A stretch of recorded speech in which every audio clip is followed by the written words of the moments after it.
Plaisir de vous retrouver sur Gulf TV Africa. Mesdames et messieurs, merci de prendre le rendez-vous de tout contrôle.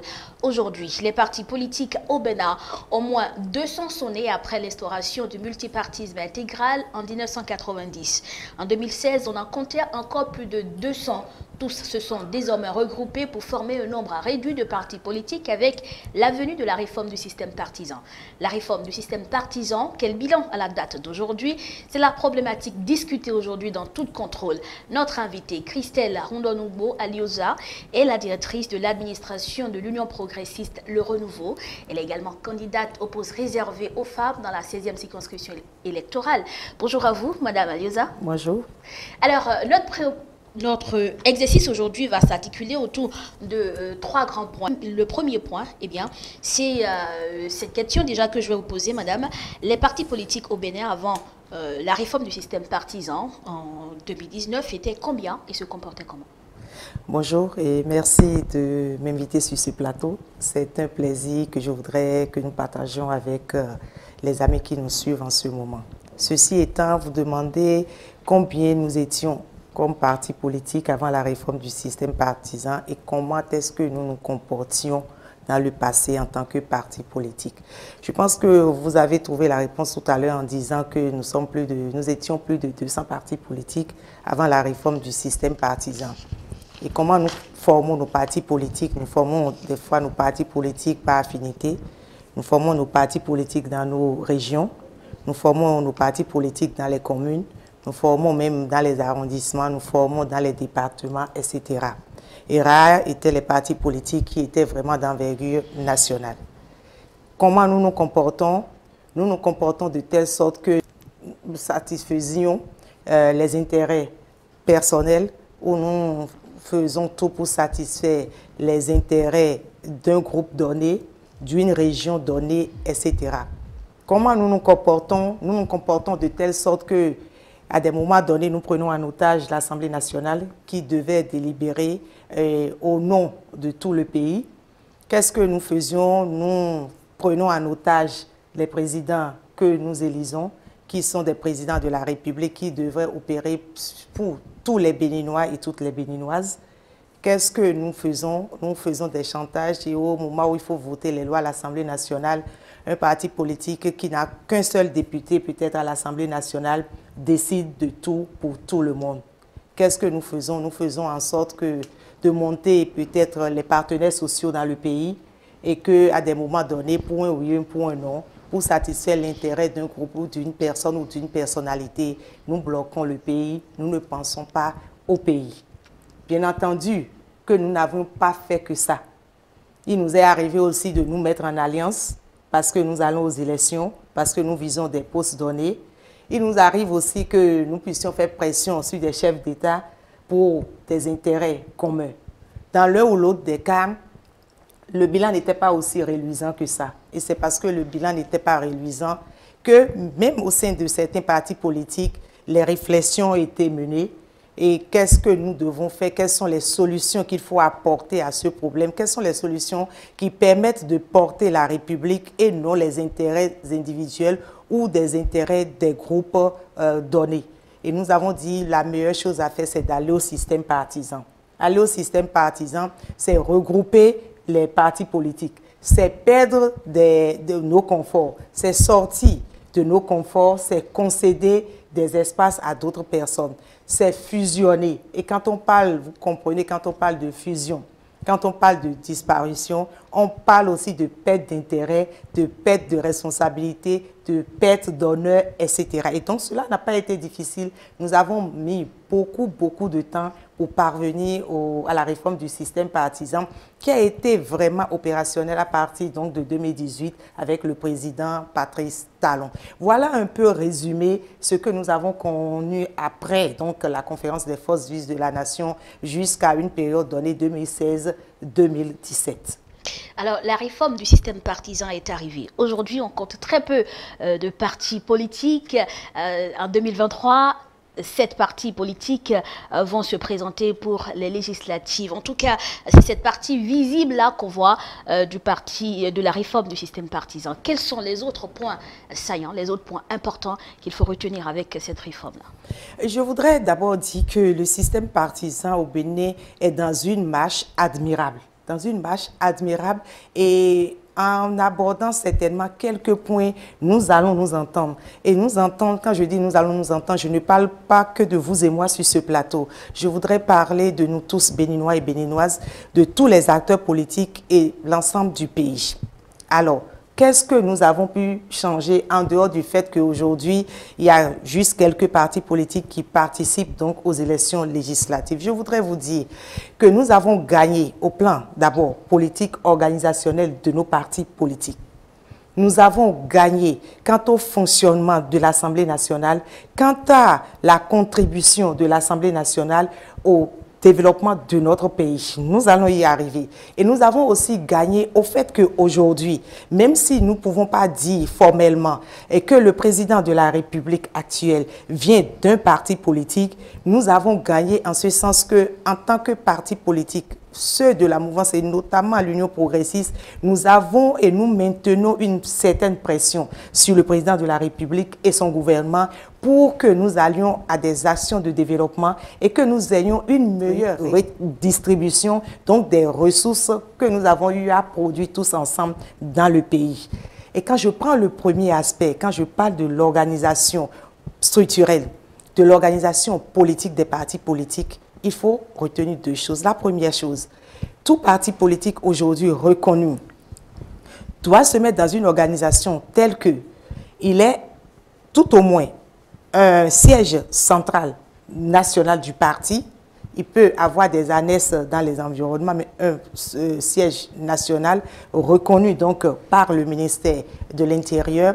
Vous devez avoir 12 secrétariats administratifs dans tous les départements, les 12 départements de notre pays avec un personnel reconnu. Et quand nous prenons le cas de l'Union progressiste, le renouveau aujourd'hui, nous avons le siège qui aujourd'hui est à Porte-Novo. Nous avons un autre siège annexe qui est à Cotonou et nous avons 13 sièges départementaux qui sont animés donc par les secrétaires départementaux, ce qui permet aux partis donc de se retrouver proches des militants et des militantes et en même temps nous respectons donc la législation en vigueur, pardon. Deuxième chose, toujours au plan politique. Au plan politique, vous verrez aujourd'hui que l'animation de la vie politique se fait dans toutes les communes du pays. Quand je prends l'exemple de l'Union progressiste, le renouveau, nous animons les 70 communes que nous avons divisées en 108 communes politiques dans le pays. Et donc, l'animation politique ne se fait plus au niveau central, mais l'animation politique est décentralisée. Et cela grâce au système partisan parce que nous avons les militants et les militantes dans toutes les communes. Nous avons des structures installées dans toutes les communes qui arrivent donc à organiser l'animation de la vie politique donc jusqu'à la base. Et c'est énorme pour le système partisan. Nous constatons. Et puis, cela permet en fait de voir qui couvre l'étendue du territoire. Qui couvre l'étendue du territoire à travers l'animation politique, en même temps à travers donc les résultats des élections. Et je voudrais ouvrir une parenthèse pour dire ceci. Nous avons, et que les Béninois et les Béninois comprennent bien, que nous attribuons en fait la paternité où nous analysons la portée d'un parti politique par rapport à la personnalité qui dirige le parti politique. Et dès lors que nous avons une personnalité qui dirige un parti politique, nous concluons tout de go que ce parti politique est du Sud ou que ce parti politique est du Nord. Alors que c'est faux. Le parti politique qui est le mien, l'Union progressiste, le renouveau, est un parti politique national. Et par rapport à d'autres partis politiques, nous pensons que quand nous prenons les élus, que ce soit les députés, que ce soit les maires, que ce soit les conseillers communaux ou municipaux, aujourd'hui, quand nous faisons le point, c'est l'Union progressiste, le renouveau du nord au sud de l'est à l'ouest qui a le plus grand nombre de députés, le plus grand nombre de maires, le plus grand nombre d'élus locaux. Que ce soit dans le nord, que ce soit dans le sud. Si nous avons moins ce serait peut-être en matière de députés dans le Nord, et ce ne serait pas plus d'un député qu'un autre parti politique a de plus que l'Union progressiste. Et quand nous prenons les résultats de toutes les élections de 2019 jusqu'à ce jour, en matière de suffrage, quand nous allons dans le Nord, c'est l'Union progressiste qui a plus de suffrages que d'autres partis politiques. C'est pour vous dire que nous ne devons pas analyser la présence d'un individu à la tête d'un parti politique pour déterminer en fait l'appartenance du parti. Et aucun parti politique n'appartient au nord, ni le sud, ni l'est, ni l'ouest. Et je ferme cette parenthèse et je continue. Je continue en vous disant ceci, que nous avons donc bénéficié d'une organisation, d'une structuration de nos partis politiques avec la réforme du système partisan. Deuxième point, j'ai parlé de l'organisation de l'Assemblée nationale. Aujourd'hui, avec le système partisan où les grands partis politiques se retrouvent à l'Assemblée nationale, nous avons moins de groupes parlementaires à l'Assemblée nationale. Nous en avons eu 2 avec l'Union progressiste et le Bloc républicain avec la mandature qui s'achève. Et quand vous avez moins de groupes parlementaires, vous avez moins de ce que vous appelez transhumance entre va-et-vient. Vous avez moins de chantage, vous avez une cohérence dans l'étude des lois qui passent à l'Assemblée nationale. Et nous allons faire le bilan certainement avec le président de l'Assemblée nationale. Et vous verrez qu'en matière de temps, nous avons gagné en temps à l'Assemblée nationale avec cette législature. Nous avons gagné en ressources financières avec l'Assemblée nationale parce qu'on va, on travaille et on quitte. Et nous avons gagné, qu'on le veuille ou non, en diminution des querelles de personnes que nous animons dans nos milieux politiques et que nous déportons vers notre population, notre peuple qui a besoin de quiétude, qui a besoin d'être rassuré de ce que ceux qu'ils ont envoyés dans des positions de responsabilité sont en capacité d'assumer et peuvent s'entendre même si sur certains points ils sont divergents. Et donc c'est cela que nous arrivons à construire.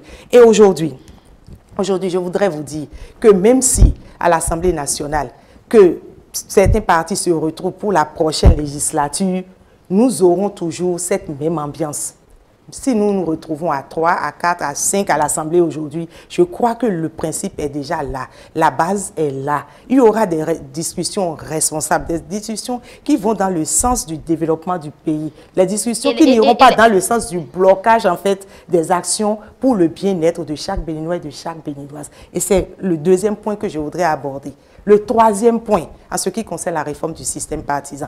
Nous avons suivi le président de la République tous ensemble sur le discours de l'État de la Nation. Tout ce que le président de la République a cité, c'est vrai que c'est des partis politiques qui l'ont accompagné. Et nous remercions déjà le président de la République pour cette déclaration forte qu'il a faite. Et cette déclaration, moi, je l'ai traduite en fait dans un appel que le président lance aux partis politiques comme quoi que nous puissions renforcer la réforme du système partisan. Et que le salut de notre pays est dans cette réforme. Comment? C'est les partis politiques aujourd'hui qui peuvent déterminer l'action du gouvernement.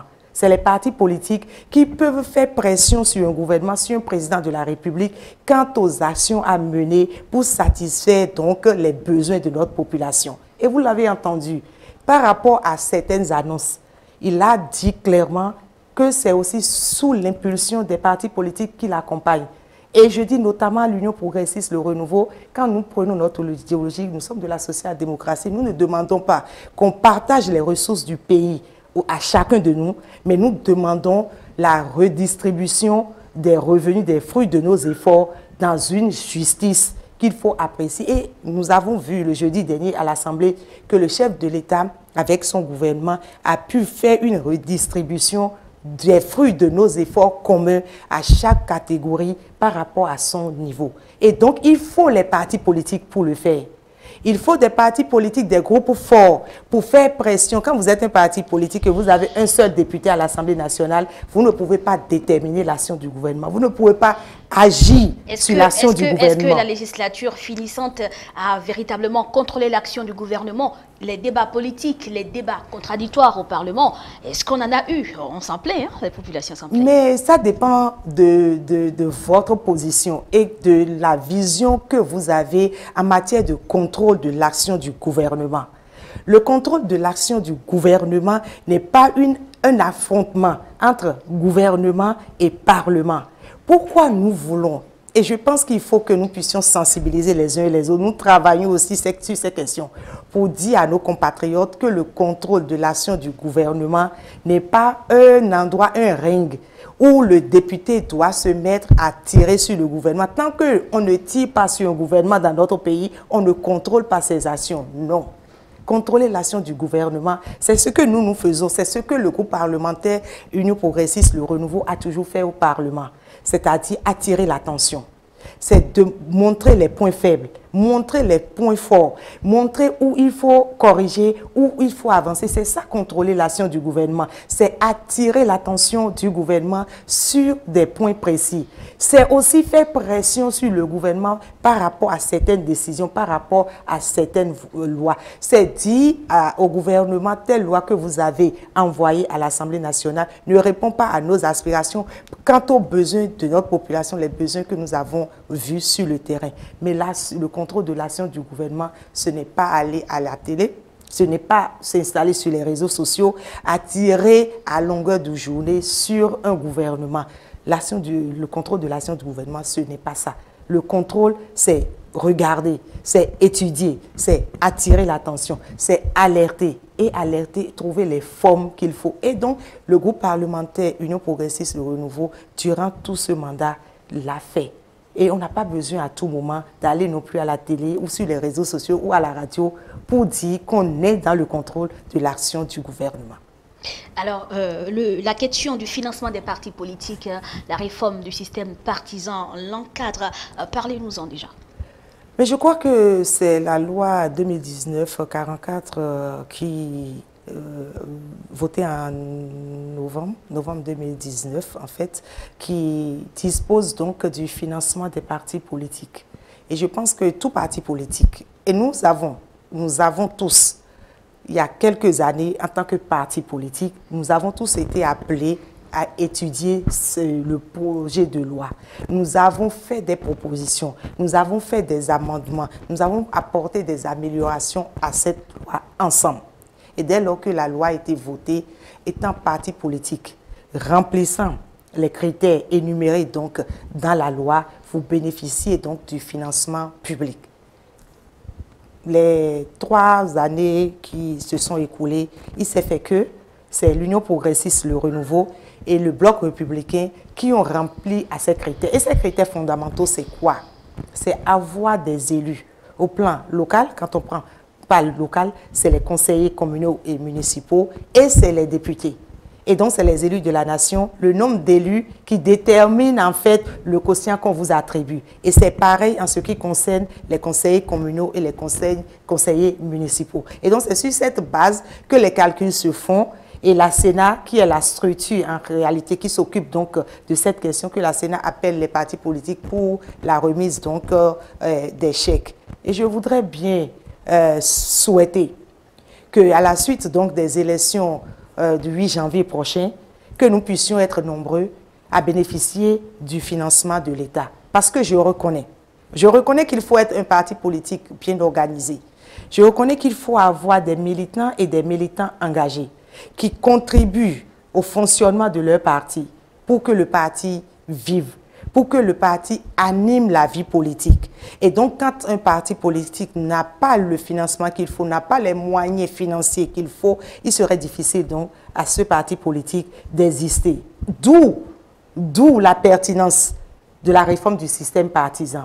Si vous êtes une hirondelle et vous pensez que vous allez à vous seul faire le printemps, vous allez passer tout le temps à vous plaindre de ce que l'État donne aux autres et ne vous en donne pas. Mais vous ne vous posez jamais la question de savoir pourquoi l'État ne vous en donne pas. Il y en a, et je le leur concède, qui ne veulent pas perdre des privilèges. Il y en a qui, tout simplement, sont heureux qu'on les appelle présidents d'un parti politique. Et quand il y a des rencontres, donc, devant regrouper les partis politiques, ils ont les invitations et ils viennent à la table en tant que parti politique. Cela leur suffit. Si cela leur suffit, je pense qu'à des moments donnés, il ne faudrait pas se plaindre de ce que ceux qui ont fait le sacrifice de perdre des parcelles de pouvoir, de perdre des privilèges, des gens qui, aujourd'hui, quand vous posez la question à certains, ce n'est pas évident que tous, en notre sein, aient digéré le fait qu'ils aient perdu des privilèges. Mais on fait avec.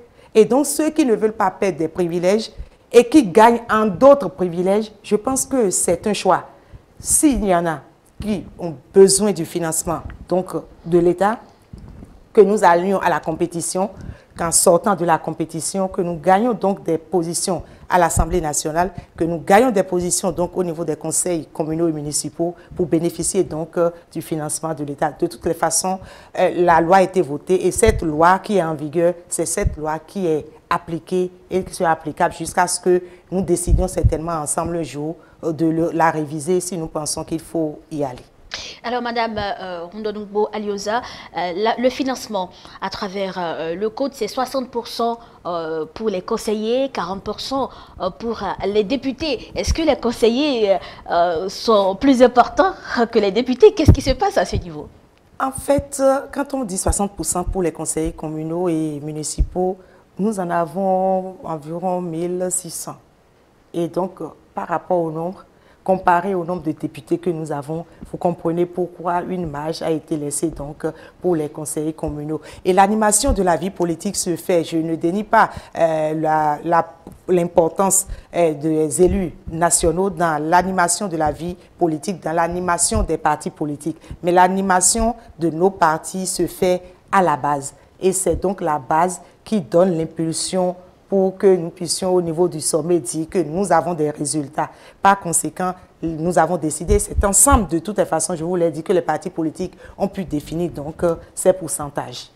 Et donc, cela ne pose pas problème, ou est-ce que maintenant que plus de partis politiques vont tenter leur chance avec la possibilité pour eux de montrer leur capacité à obtenir les 10%, il y aura davantage, cette loi sera revue, ou est-ce que ce sera maintenu? Est-ce que les 60%, 40% seront maintenus? Non, ce que je voudrais que vous plaidiez avec nous auprès du gouvernement, c'est que nous puissions avoir la chance, quand je dis nous puissions tous les partis politiques, que nous voyons le gouvernement peut-être dans les années à venir aller à une augmentation donc de l'enveloppe financière, quel que soit le nombre de partis politiques que nous avons, parce que gérer un parti politique, animer la vie politique dans notre pays a besoin d'énormément de moyens. Participer aux élections législatives, les élections communales, aller à la base, cela a besoin de beaucoup de moyens. Et donc, ce n'est pas aller faire les pourcentages, non, c'est pas ça. Le problème même, c'est l'enveloppe qu'il faut peut-être revoir. Et nous n'en faisons pas en fait une priorité aujourd'hui à l'Union progressiste, le renouveau. Nous voulons comprendre que le gouvernement a des priorités, que le gouvernement a plusieurs chantiers sur lesquels il est et que donc les partis politiques l'accompagnent. Si par hasard le gouvernement pense que ayant réglé certaines priorités, que nous, en tant que parti politique, nous entrons une fois encore dans ces priorités, pourquoi pas? Alors la question de représentativité, la question des 10% des zones d'ombre subsiste, hein, madame, puisque nous sommes avec vous. Qu'est-ce qu'il faut savoir à ce niveau, la représentativité? Est-ce que tous les partis politiques qui se présentent aujourd'hui sont suffisamment représentatifs? Ben, je ne sais pas si ce problème se pose encore, le problème des 10%. Je ne pense pas que le problème des 10% se pose encore dans notre pays. Les 10% viennent renforcer en fait le système partisan. Vous ne pouvez pas accepter, nous ne pouvons pas accepter tous ensemble de détruire ce que nous construisons depuis quelques années en ce qui concerne le système partisan. Nous disons 10% pour permettre aux uns aux autres de rester ensemble. Nous disons 10% pour qu'un parti politique qui a juste une base dans une commune ou dans un arrondissement ne vienne pas nous dire qu'elle a une représentativité sur l'ensemble du territoire national. Et par conséquent, je crois que tous ceux qui étaient contre le principe des 10%, aujourd'hui n'en parlent plus. Ce débat-là, j'ai l'impression que nous ne parlons plus de ce débat aujourd'hui. Le débat dont nous parlons, c'est que tout le monde, tous les partis reconnus donc par le ministère de l'Intérieur, que tous ces partis-là fassent la compétition. Et puis, c'est cette compétition qui donnera une légitimité à chaque parti politique sur l'échiquier politique national. Et c'est heureux que nous puissions aller aux élections et que nous ayons ce nombre de partis politiques engagés pour les élections de 2023, du 8 janvier 2023. Cela nous permettra, ma sœur, de comprendre qu'il y a tel parti politique qui a la légitimité dans le pays. Cela permet aussi que nous ayons des débats plus officiels, que nous sortions des intoxications, que nous ne soyons pas toujours là à nous victimiser, à dire que nous avons été bloqués, on nous a empêchés d'aller aux élections. Ce n'est pas une élection ouverte. Aujourd'hui que l'élection est très ouverte, cela permettra au peuple béninois de dire oui ou non quel est le parti en capacité d'accompagner les actions du développement dans ce pays. Quel est le parti en capacité de prétendre demain à diriger les Béninois et les Béninois, à diriger ce pays, à diriger la destinée de ce pays. Je pense que c'est dans ce sens que les débats doivent aller aujourd'hui. La question de 10%, je pense que tout le monde a compris et que la réforme, la réussite de la réforme du système partisan passe donc par là. Il se dit, Madame Aliosa, qu'en 2019, la règle des 10% pour autant n'avait pas été respectée. Il n'y avait pas suffisamment de participants aux élections. 2 partis politiques ont pu participer aux législatives en 2019. Et dans ce cas-là, est-ce que les 10% ont été appliqués en ce moment-là? Quel est le défi à relever à ce niveau? Non, non, je pense que c'est 2 questions séparées. La question des 10%, la participation de peu de partis politiques aux élections en 2019. Si en 2019, l'Union progressiste d'alors, aujourd'hui l'Union progressiste, le renouveau, n'avait pas eu les 10%, certainement que l'Union progressiste n'aurait pas eu des députés à l'Assemblée nationale. Pareil donc pour le bloc républicain. Si pas extraordinaire, aujourd'hui, le 8 janvier 2023, si pas extraordinaire, nous sortons des élections législatives et que c'est l'Union progressiste, le renouveau seul, qui a pu avoir les 10% sur l'étendue du territoire national, l'Union progressiste, le renouveau siégera avec les 109 députés. C'est pour cela que je vous dis que ce n'est pas 2 questions liées.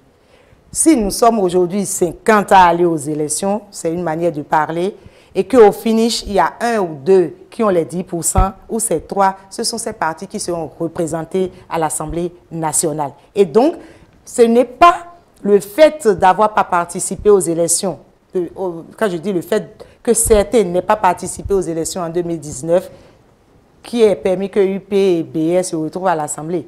Et mieux, ce n'est pas que UP n'a pas eu 10%. De toute façon, je suis Union progressiste, le renouveau, je suis dans une position donnée et je peux vous affirmer, vous confirmer qu'en 2019, l'Union progressiste, le renouveau a eu 10%.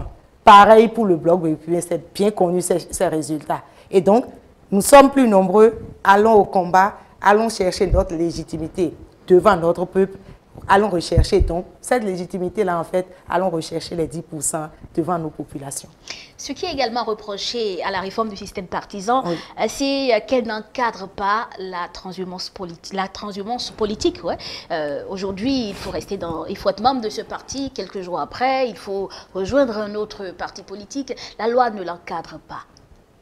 Merci beaucoup. Je crois que la question de la transhumance est analysée de part et d'autre et sous plusieurs angles. Et la question de la transhumance ne peut pas être réglée de la manière dont nous voulons. Nous voulons que nous interdisions aux Béninois, aux citoyens libres, de quitter un parti politique pour rejoindre un autre. Je pense que nous ne pouvons pas le faire. En matière de liberté, quelqu'un qui est dans un parti politique et sans qu'il ne se retrouve pas dans sa vision, dans son idéologie et tout, peut quitter le parti politique. Mais le problème qui se pose, auquel il faut trouver la bonne réponse, c'est quand je suis positionné, Union progressiste, le renouveau, je suis élu, Union progressiste, le renouveau, et qu'en tant qu'élu, je sors de mon parti. Qu'est-ce que nous faisons? C'est à cette question qu'il faut répondre. Le parti qui a mis tous ses moyens, qui s'est investi pour que vous soyez élu, est-ce que ce parti perd le poste, perd le siège? C'est cette question qu'il faut régler. Et donc, je pense que peut-être la prochaine législature ira plus en profondeur donc, au niveau de cette question qui préoccupe l'ensemble des partis politiques. La réforme du système partisan, c'est également à l'ère de cette réforme-là qu'en plein communal, on a été obligé de revoir le code électoral. On a parlé à l'époque de la loi interprétative et complétive pour désigner les maires en plein processus. Est-ce que c'est normal cela? Est-ce que ce ne sont pas les réserves liées à la réforme du système partisan? Ben, ce qui avait été fait ne concernait pas en fait les dispositions ayant trait aux modalités donc des élections. C'est une loi qui est venue compléter celle qui a été votée. Et vous devez comprendre que en fait, nous avons été aux élections avec des listes. Et c'est l'Union progressiste qui présente sa liste de candidatures. Et quand vous présentez dans une circonscription électorale votre liste, la circonscription électorale, c'est l'arrondissement, ce qui concerne les élections communales, et qu'au niveau donc de l'exécutif de cette commune, vous avez la majorité des élus conseillers, les conseillers, d'office, la loi vous attribue que c'est vous qui dégagez l'équipe dirigeante donc, de cette commune. Et par conséquent, à la sortie des élections, nous avons commencé par vouloir mettre en place les exécutifs donc, des communes. Et nous avons été face à une question, la question où nous avons réveillé les vieux démons. Les vieux démons qui empêchaient les partis politiques ayant la majorité dans une commune de jouir donc de la gestion de la commune. Et c'est à cela que cette loi interprétative a remédié tout simplement. Je suis Union progressiste Le Renouveau. J'ai gagné la commune de Cotonou. Et pour donc installer l'exécutif de Cotonou, deux partis politiques n'ayant pas la majorité à Cotonou se mettent ensemble et puis se positionnent, nous gérons la mairie. Alors que sur la liste, c'est le parti, par rapport à la loi, c'est le parti ayant gagné les élections, ayant la majorité absolue. Donc dans la commune, c'est ce parti politique qui dirige la commune. C'est ce que la loi est venue juste expliquer. Quand on a dit la loi interprétative, c'est une loi qui est venue expliquer. Et vous avez vu, je ne suis pas dans la meilleure position pour l'expliquer, mais j'ai bien compris. Et je fais modestement partie des personnes qui ont dit, mais il se passe quelque chose. Nous ne pouvons pas continuer de le faire puisque nous avons gagné et que le code de la loi dit que c'est le parti politique ayant la majorité absolue qui contrôle. Et donc, il faut expliquer aux autres que nous ne devons pas aller donc vers des élections qui bouleversent la gestion des communes. Et aussi, aujourd'hui, nous parlons toujours de la réforme du système partisan.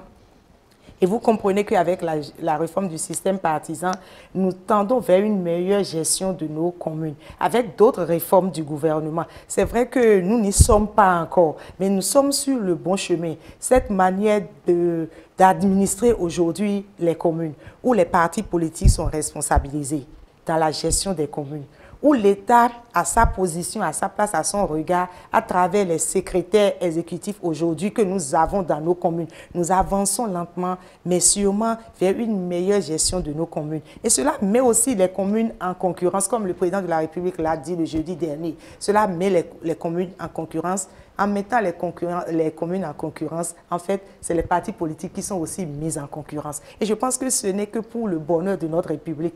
Les partis politiques travailleront un peu plus. Parce qu'aujourd'hui, nous constatons, et les Béninoises doivent savoir que c'est les partis politiques en tout temps, aujourd'hui, en tout lieu, qui vont déterminer les actions de développement du pays. Alors, Madame Ndongo, merci à vous pour cette réponse. Nous avons retrouvé quelques acteurs, deux acteurs politiques, l'un du parti politique Union progressiste Le Renouveau, l'autre du parti politique Bloc républicain. Ils ont également répondu à notre préoccupation, celle de savoir quel bilan fait-on aujourd'hui avec la réforme du système partisan, quelles sont les avancées et qu'est-ce qu'il faut reprocher à la réforme du système partisan avec la complicité du réalisateur. Nous allons voir ces interviews. Il faut replonger dans l'histoire politique du Bénin pour savoir que depuis la conférence des forces vives de la nation, le Bénin a opté pour le multipartisme, avait opté pour le multipartisme intégral. Cela voudra dire que les partis politiques sont créés sans limitation et puis vont aux compétitions électorales sans limitation. Et nous l'avons expérimenté pendant plusieurs années. et c'est toute la classe politique, toutes tendances confondues, qui, après évaluation, s'est rendu compte que, loin de nous unir, loin de permettre à ce que nous ayons une nation, loin de permettre que notre système démocratique soit renforcé, le multipartisme intégral tel qu'hérité de la conférence des forces vives de la nation et tel que pratiqué au Bénin a plutôt permis d'émietter la classe politique béninoise, parce que nous avons eu droit non pas à des partis politiques dignes de ce nom, mais à des partis politiques qui n'ont rien à voir avec ce qu'un parti politique devait être, mais qui sont plutôt des clubs électoraux, qui sont des partis d'amis, des partis de coquins, des partis de région, je ne vais pas dire de religion, mais des partis dont leurs promoteurs se servent uniquement pendant les échéances, les périodes électorales pour monnayer les voix des populations qui leur font confiance. Et cela a permis de faire du marchandage, d'instaurer le marchandage politique dans le domaine politique. Pendant plusieurs années où nous l'avons pratiqué, l'essence des partis politiques, qui est donc la conquête du pouvoir d'État, n'a jamais été la réalité. Les partis politiques animent la vie politique, sont là, mais c'est toujours des quidam venus d'ailleurs qui viennent toujours s'accaparer du pouvoir d'État avec la complicité de ces partis politiques, des présidents, des responsables au niveau de ces responsables de ces partis politiques qui font du marchandage politique et monnaient les voix obtenues aux quidam, qui sont souvent venus des milieux financiers aisés, qui s'accaparent du pouvoir d'État. Et une fois que les chefs d'État s'installaient, la pratique qui s'observait, c'est que on lui met les bâtons dans les roues. S'il n'accepte pas de faire selon leur volonté, de leur nommer un ministre ici ou de leur nommer un directeur du port par ici, on s'organise pour troubler sa gouvernance.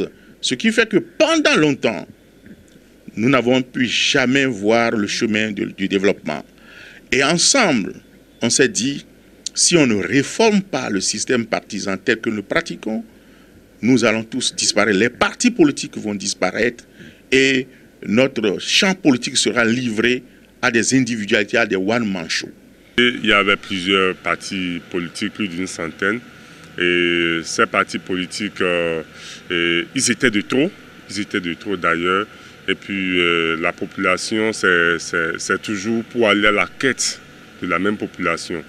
Donc si c'est pour aller à la quête de la même population, on a une centaine de partis politiques. On ne sait pas qui est qui. On ne sait pas quel parti pourrait quand même conduire cette population pour son émergence. Donc l'arrivée du système partisan, ça a permis de grouper plusieurs partis en une seule formation politique. Et aujourd'hui, bien vrai, au départ, ils ne se sont pas trop compris parce qu'il y a eu un problème de leadership qui s'est posé. Et d'autres qui étaient patrons à divers endroits au niveau de leur formation politique, et ils se retrouvent cette fois-ci dans un grand parti, comme le Bloc républicain par exemple, ou bien comme l'Union progressiste, et ils veulent toujours s'arracher quand même cette paternité, cette force qu'ils avaient au niveau de leur parti, de leur formation politique. Et or, si déjà il y a d'autres partis où il y a de gros bonnets qui étaient là, il ne peut pas laisser d'autres gros bonnets qui viennent d'une petite formation politique leur prendre le devant. Donc ça n'a pas été facile, ça a créé un peu de tohu-bohu, mais au finish, ils ont fini par quand même comprendre pour pouvoir adhérer. Donc aujourd'hui, ces partis politiques se regroupent ensemble autour, par exemple, du parti Bloc républicain et également autour de l'Union progressiste. Et ils se comprennent parce qu'ils n'ont pas le choix, parce que le système partisan, c'est le parti qui devient fort, ce n'est plus les individus. Donc aujourd'hui, ça a bien marché. Et puis, au niveau de ces deux grands partis, la collaboration hier et puis chacun œuvre pour l'émergence de son parti. Vous allez voir, lors des positionnements par rapport aux élections législatives passées, au niveau de ces deux grands partis, il y a eu des gens qui étaient, par exemple, dans les forces clés, dans les FCBE, dans d'autres partis, qui ont été positionnés. Donc, du fait qu'ils étaient des gens qui luttent dans leur formation politique, ils ont pu amener cette compétence au profit de ces grands partis politiques, d'ailleurs, qui ont quand même reconnu leur poids, qui ont reconnu cette lutte, qui ont reconnu cette force qu'ils avaient. Et ces deux grandes formations politiques les ont positionnés sur les différentes listes BR et puis UPR. Donc, c'est pour vous dire que pour une démocratie bien apaisée, pour une démocratie qui peut quand même se montrer vraiment de très grande au niveau du territoire béninois, il fallait ce système partisan. Donc, ça marche correctement. Et puis, ça fait qu'aujourd'hui, avec ces deux grandes formations politiques, notre pays, le Bénin, il est respecté à l'extérieur. Alors, Madame Ndongo, vous avez suivi cette interview. Quelle observation faites-vous de ces propos? Mais je pense que nous sommes allés dans la même direction. Il a fait l'analyse de l'échiquier politique national avant le système partisan. Il a abouti donc à la période où, depuis que nous avons commencé par expérimenter le système partisan, les avantages surtout, et montrer qu'il y a quelques questions encore à régler. Les lois, il faut les expérimenter, il faut les mettre en œuvre pour voir donc les insuffisances. Et au fur et à mesure, nous allons corriger ensemble les insuffisances. Alors, Madame Ndongo, si nous avons une autre préoccupation liée à la réforme du système partisan, ce sont les élections générales de 2023. La prochaine législature aura 3 ans avant que ces élections-là ne s'organisent de façon générale. Quelle observation faites-vous? Écoutez, nous devons tous, en tant que citoyens de ce pays, applaudir qu'en 2026, que nous puissions passer aux élections générales.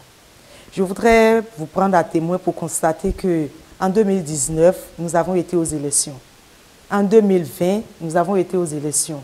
2021, nous avons été aux élections. 2022, nous allons aux élections parce que les élections de 2023, en fait, c'est les élections de 2022. Et donc, le peuple béninois est tout le temps, chaque année est une année électorale pour le peuple béninois. Et donc, nous mobilisons chaque année les ressources humaines, les ressources financières.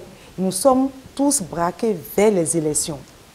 Quand est-ce que nous avons fini de faire les élections et quand est-ce que nous travaillons pour le développement de notre pays? Et je pense que ces élections nous permettront d'économiser en matière de gaspillage, je le dis, de nos énergies en ce qui concerne les ressources humaines, que nous puissions utiliser les mêmes ressources humaines pour faire donc toutes ces élections en 2026, que nous utilisons le même matériel pour faire les élections, et que nous puissions sortir des élections et aller nous engager au travail pendant encore 5 ans. Les pays qui se sont développés, je pense qu'ils ont mis un peu d'ordre dans leur système électoral. Et donc, nous pensons à l'Union progressiste Le Renouveau que c'est un plaisir pour le pays. Je pense qu'il faut y aller, il faut le faire.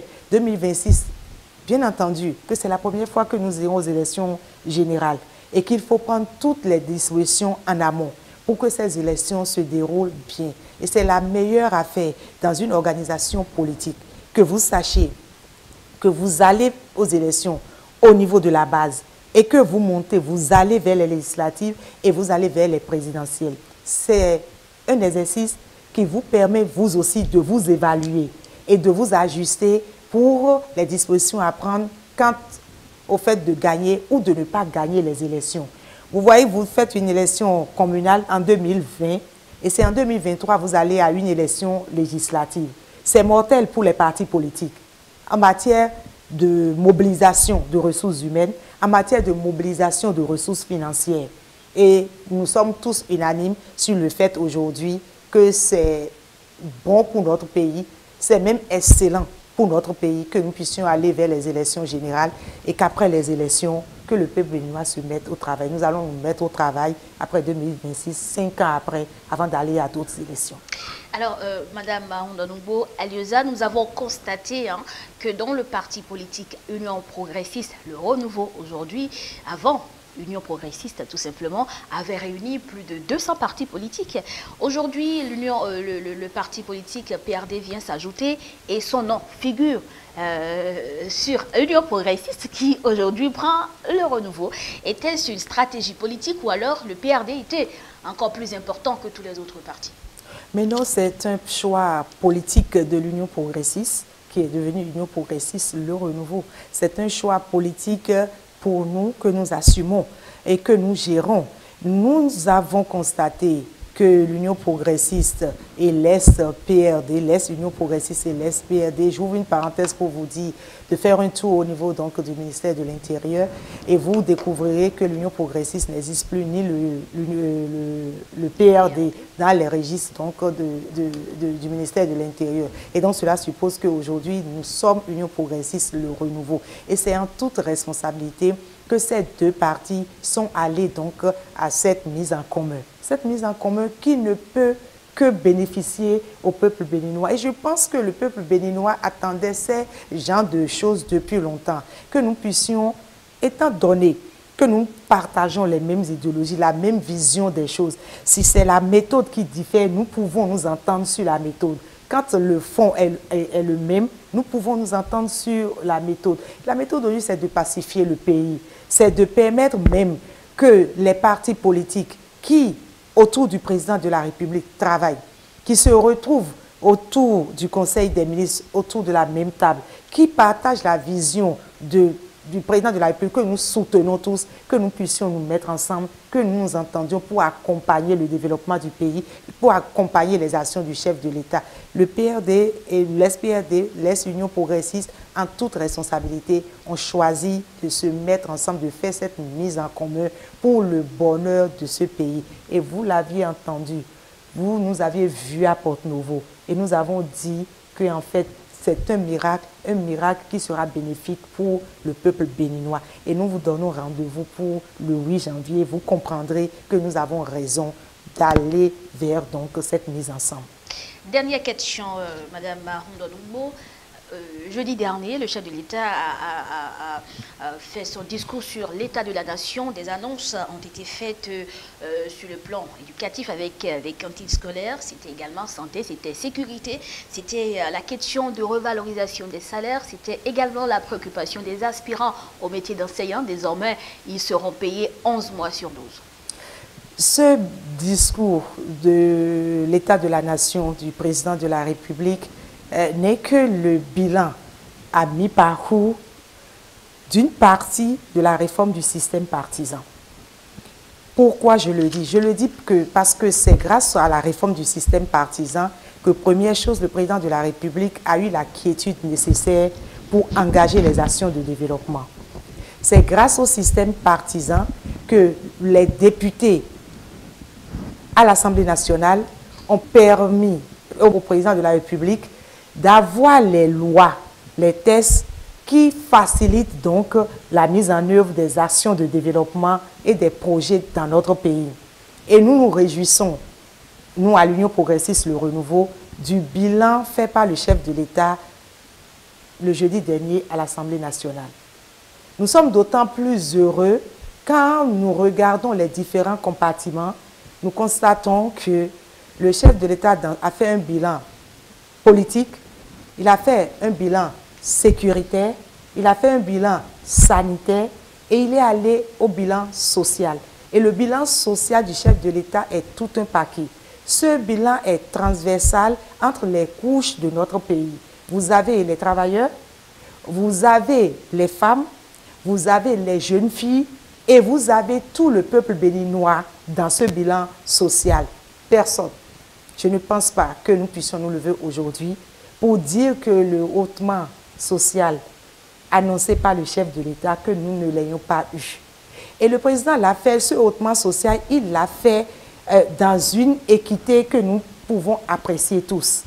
Permettre aux Béninois et aux Béninoises qui sont d'une certaine catégorie de se sentir appartenir à la République, de bénéficier de la redistribution donc du fruit de nos efforts communs.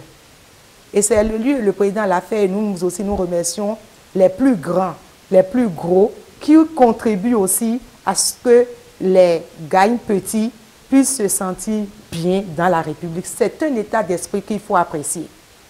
C'est hautement politique et qu'il faut avoir un responsable politique de ce degré de sensibilité pour comprendre ce que le président de la République a fait. Et c'est un appel à chacun de nous au sein de la République pour que nous puissions comprendre que nous avons plusieurs couches dans notre pays. Nous avons plusieurs catégories dans notre pays. Et que ceux qui ont le meilleur, qu'ils puissent contribuer à ce que les autres aient le minimum. Aient le minimum. Et c'est ainsi que nous construisons un pays de paix. Et je crois que ces actes du chef de l'État nous engagent vers 2023 pour des élections transparentes, bien entendu, mais dans la paix totale, dans la quiétude et totale. Et nous, à l'Union progressiste, nous nous félicitons de ce qui a été fait par le chef de l'État. On ne dit pas au chef de l'État félicitations, mais nous disons nos admirations au président de la République pour ce qui a été fait pour l'ensemble du peuple béninois. L'enseignant qui a un plus, je pense que c'est la femme qui est au marché qui aura ce plus-là. Et nous engageons tous ceux qui ont bénéficié donc, de la redistribution de nos efforts communs, que nous puissions faire en sorte que chacun le ressente, que nous allions dans nos marchés, comme le dit le président de l'Union progressiste, que nous permettons aux femmes du marché de ressentir cela, que nous puissions permettre aux artisans de notre pays de ressentir qu'il y a eu un effort qui a été fait donc, par la République. Je pense que c'est dans ce sens qu'il faut analyser le discours donc, sur l'état de la nation du chef de l'État. C'est à l'actif du peuple béninois, le chef de l'État l'a dit, que c'est la contribution de chacun et de tous. Je vous dis merci, Madame Christelle Ondonungbo Alioza. Vous êtes directrice de l'administration du parti politique Union progressiste Le Renouveau. Avec vous, nous avons fait cet exercice. Et puis le thème retenu a été le bilan qu'on fait de la réforme du système partisan depuis le début à la date d'aujourd'hui. Chers téléspectateurs, nous vous disons merci de nous avoir suivis. Madame Alioza, merci. C'est moi qui vous remercie. Au plaisir de revenir donc ici dans vos studios. Merci.